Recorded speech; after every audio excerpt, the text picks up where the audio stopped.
ఇలా గౌరవ ప్రాజెక్టు కట్టినాం 90% పూర్తయింది. గౌరవల్లి ఇరిగేషన్ ప్రాజెక్టు ప్రజలకు సంజాయించి భూములు తీసుకొని ఆనాడు తిరిగి 90% పూర్తి చేసినాం.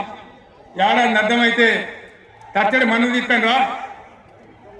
తీస్తానురా పాలమూరు పథకం 80% కంప్లీట్ అయింది. ఎందుకు దాన్ని పెండింగ్లో పెడుతున్నారు? ఎందుకు దాన్ని పూర్తి చేస్తలేరు? ఈ విధంగా చిన్న మాట, చాలా చిన్న మాట. కేసీఆర్ కిట్ పెట్టినాం, లక్షాధికారుల కోసం పెట్టినాం, కోటీశ్వర్ల కోసం పెట్టినాం. ఎవరి కోసం పెట్టినాం? కేసీఆర్ కిట్టు పేద ప్రజల కోసం, గ్రామీణ ప్రాంతాల్లో ఉండేటువంటి పేద ప్రజల కోసం పెట్టినాం. ఆడపిల్లంగానే 13,000 ఇచ్చినాం, మగపిల్లగానికైతే 12,000 రూపాయలు ఇచ్చినాం.